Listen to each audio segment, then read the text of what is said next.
Hi guys, it's Erin Gonzalez with Hand Stamp Style, and I have a couple tutorials that I'm going to share with you guys today. The first one here is how to make this cute little, what I call shredded flower. And it's super easy, and I'm going to show you how to make this.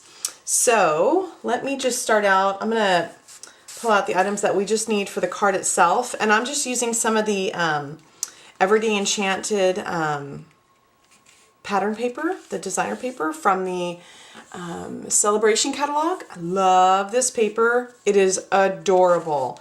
And they have some just fantastic patterns. And I'm just going to mix this up a little bit. I'm going to do this on the top and that on the bottom and that across. And so I already have these pre-cut. And these center pieces are basically, they're really easy as far as I cut them small enough to fit or to give a small border around the very vanilla cardstock base, which is what I'm using.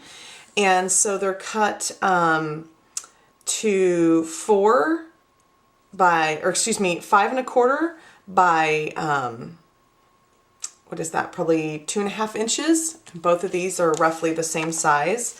So 5 1/4 by let's say 2.5 inches. And as you can see, I'm going to overlap some of it there in the middle, but it won't matter because I've got this strip that's going to go across the center. And then the center strip is just cut to 5 1/2 inches by, 5/8 of an inch or 1 inch, whatever width you would like. And I'm just going to do it like that. Okay, and there's our card base.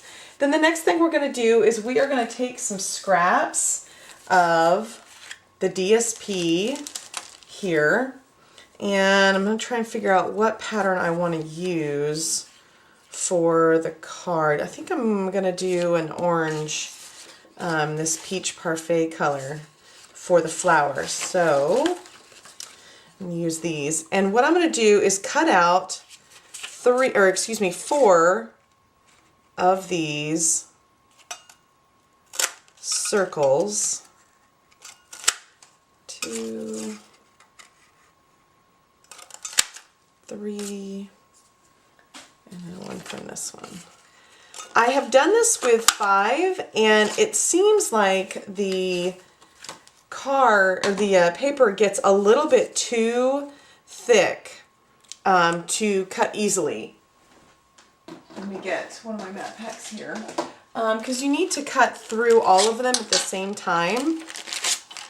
And 5 pieces just tended to be a little bit too much. So I'm going to stack my 4 circles right on my matte pack. Oh, let me show you a trick. To get this directly in the center, something you can do is fold it in half this way, and then again the opposite direction in half. And I don't know if you can see where the center mark is for that. And so I'm going to set it down. I can see from my angle, and when you do it yourself, you'll be able to see it too. And then just really kind of work it so you have a nice size hole. Can you see that hole? And then I'm just going to take one of my Everyday Enchanted brads that I got from my ribbon and brad pack from the Celebration catalog, and you're going to work it through that hole. Now you're not going to close this just yet. Now we're going to start the cutting process. And I'm going to cut basically on those lines that I already folded, and you don't want to cut all the way to the brad. You just want to cut just shy of that brad. And you're going to cut 2 straight lines that way. And then, oops, try not to do that to your scissors. And 2 straight lines, oops, this way. I'll try and cut it without messing up my scissors. Then you're just going to go and you're going to snip. Now I know it looks like I'm cutting all the way to the brad, but I'm not. I'm just snipping.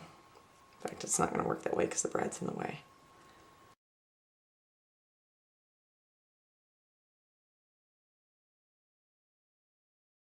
Okay, and if you can see how I did that, how it looks kind of fringed, I'm going to do it all the way around.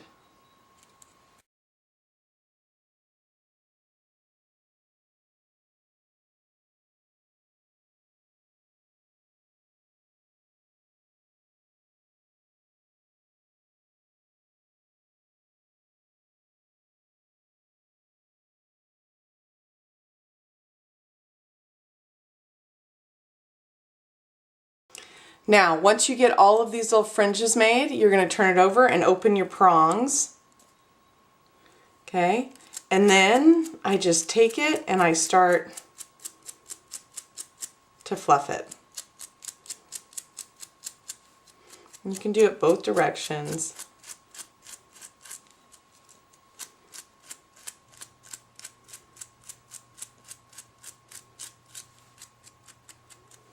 And you just kind of fuss with it until you get it to look the way you want it to look. Okay. Then when you get to the point, I'm going to finish this up when it gets onto the card itself. I'm going to take a little dimensional, stick this on my card, and then I'm going to finish the inside of it. Just like that. And there you have an easy, cute little flower.